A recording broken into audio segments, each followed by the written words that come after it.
আমার আসলে বক্তব্য দেওয়ার অভ্যাস নাই, কিন্তু বক্তাদের বলছে সংক্ষেপে দু চারটা কথা বলব।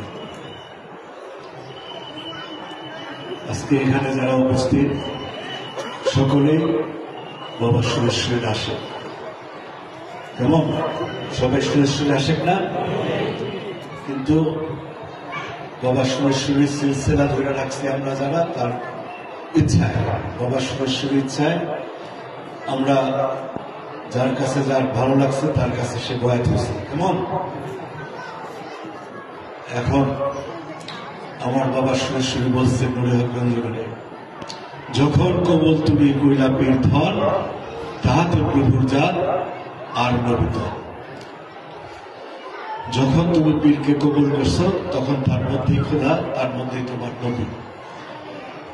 কথাটা বুঝতে পারছেন? কে বলছেন? বাবা সুরেশ্বর। যখন তুমি পীরকে কবুল করলা তখন সেই তোমার নবী বা রসুল এবং সেই তোমার খোদা। তার ভিতরে খোদা বাবা, তার ভিতরে রসুলকে বাবা। আর সুরেশ্বরী বাবার সিলসিলার মধ্যে আমরা যারা আছি, আমরা যদি মুর্শিদকে ভক্তি করতে পারি, মহব্বত করতে পারি, মুর্শিদের হুকুম নিয়ম অনুযায়ী চলতে পারি, অবশ্যই আমরা বাবা সুরেশ্বরীকে পাবো না? এই জন্য একটা জিনিস খেয়াল করবেন সবাই, যে সুরেশ্বরী বললেন যখন তুমি কবুল করলা পীর,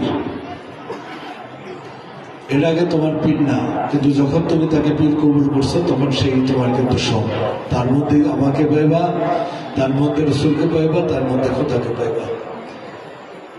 এখন আমরা এই যে তবিগতের জগতে আছি, আমরা এই কথাটা বিশ্বাস করি না? করতেই হবে। তবিগতের এটাই সিলসিলা।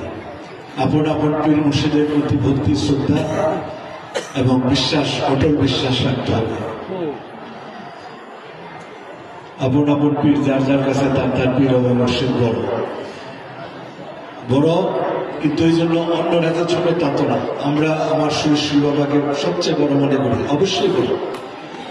এমন অন্যান্য দরবারের যারা আছে তারা তাদের মুর্শিদকে বড় মনে করে, অবশ্যই তাদের কাছে বড়। কিন্তু মুরিদের জন্য আপন মুর্শিদ হলো সবকিছু। মুর্শিদকে বাদ দিয়া যদি কেউ কিছু চিন্তা করেন তাহলে কোনো ফল হবে না, লাভ হবে না। হবে? সুতরাং এই জিনিসটা খেয়াল রেখে, যে যার কাছে বয়াত হয়েছে সে আপনার জন্য বড়, এবং তার মধ্যে আপনি পাইবেন, তার মধ্যে থেকে সবকিছু পাওয়া যাবে। আল্লাহ পাইবেন, রসুলও পাইবেন। আর সুরেশ্বরী আওলাদের কাছে যারা বয়াত হয়েছে, যে আওলাদের কাছে হোক, তাকে যদি বিশ্বাস করেন, ভক্তি করেন, মহব্বত করেন, তার প্রতি যদি ইমান রাখেন, অবশ্যই সুরেশ্বরীকে পাবেন। এই জন্য আমার দয়াল সুরেশ্বরী বলছেন যে ভক্তিতেই তোমার মুক্তি হবে, ভক্তিতেই তোমার মুক্তি হবে। যে তুমি তোমার পীরের গুণ দোষ কি আছে সেটা তোমার বিচার করার বিষয় নয়। বিষয় আমরা মুরিদরাকে মুর্শিদের দোষ গুণ বিচার করতে পারি না। আমরা ভক্তি করতে পারি, বিশ্বাস করতে পারি। আমার দয়াল সেই শিক্ষা দিয়েছেন, আমাদের তরিকতের এই শিক্ষা। আপনারা এই জিনিসটা খেয়াল রাখবেন, সবাই সেভাবে চলবেন।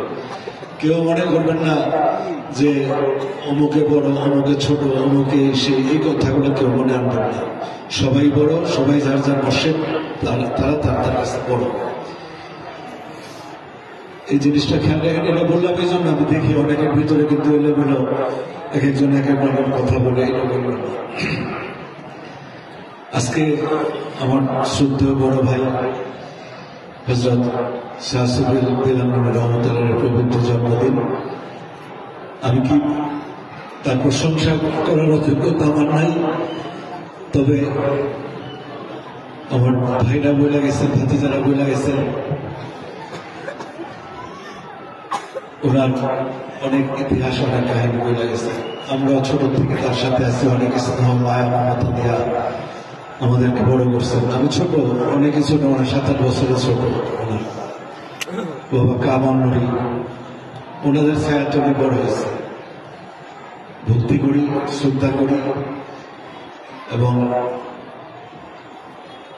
এটা তো সত্য কথা। দরবার শরীফের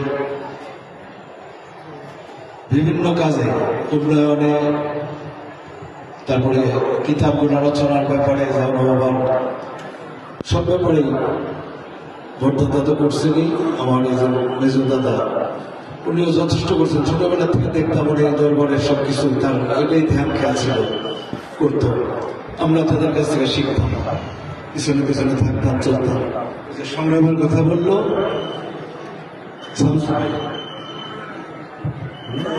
90 গণ আন্দোলন একটা অনুষ্ঠান হয়েছিল বিক্রমপুর, কুসুমপুরে। আমার এই মেজবের নেতৃত্বে আমিও ছিলাম সেখানে, আমার স্বাস্থ্য ভাইরাও ছিল, অনেকে তোমরা ছিলাম, আমরা ছিলাম, আমরা গেছি। তারপরে মেজবান্ডারের ছিল মনে হয় নজরুল বাসার সব ধরনের মিলে একটা ইয়ে হয়েছিল সেখানে, বড় একটা অনুষ্ঠান, প্রতিবাদ সভা। এগুলো তো করছি, দেখছি। তারপরে অনেক কিছু, অনেক সংগ্রামের মধ্যে তারা দেখছি। আমরা ছোট, এখন দরবারের পরে বিভিন্ন সময় বিভিন্ন রকম ঝড়ে ঝাপটা আসে। এখন এই যে একটা সময় চলছে, আমাদের সমস্ত আল্লাহদের বিরুদ্ধে একটা সংগ্রাম, একটা সংগ্রাম তো বলবো না, আল্লাহদের বিরুদ্ধে একটা ষড়যন্ত্র সমস্ত আমাদের বাংলাদেশ জুড়ে চলছে। বিশেষ একটা দুঃসময় আমাদের জন্য। আমরা যেন সকলে, সমস্ত তরিকার মধ্যে যারা আছি, সবাই যেন একভাবে একমতে থাকতে পারি। উল্লি আল্লাহ বলছেন, আমার শুরু বলছেন, তোমরা কি করো, তোমাদের জান নাম নিয়ে উল্লি আল্লাহদের খেদমত এবং তাদের প্রচারে ঝাঁপায় পড়ো। এই কথাটা আমি বলি না, আমার দয়াল শুরু তার কিতাবে আছে। তোমাদের জান মাল যাহা কিছু আছে সব নিয়ে তাদের প্রচারে প্রসারে এবং তাদের নামে তোমরা ঝাঁপায় পড়ো, তোমাদের ভয় নাই, কারণ ওলি আল্লাহরা তোমাদের সঙ্গে আছে।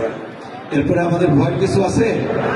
আমার জানুবাদ এই কথা বলছেন যে ওলি আল্লাহরা তোমাদের সঙ্গে আছে, তাদের প্রচারে প্রসারে তোমরা তোমাদের জান এবং মাল নিয়ে ঝাঁপায় পড়ো। এখন যে কোনো ধরনের বালা মুসিবত বিপদাবাদ আসবে, দুনিয়াতে আসে, এমন নবী রাসূলদের বিরুদ্ধে আসছে, ওলি আল্লাহদের বিরুদ্ধে আসছে। আমরা কি যেন ভয় পায় পিছিয়ে চলে যাব? আমরা কি সুরেশ্বরী আমাদের জানমাল সবকিছু দিতে পারবো না? আপনারা এই কথাটা মনে রাখবেন। আমরা কেউ সাথে ঝগড়াঝাটি করার কথা বলি না, তবে আমার দয়াল মুর্শিদ বাবা সুরেশ্বরী বা ওলি আল্লাহদের উপরে যদি কোনো রকম আঘাত আসে, আমরা বেঁচে আছি না? আমরা কি তাদের সন্তান, তাদের আওলাদ, তাদের ভক্ত আসে? এমন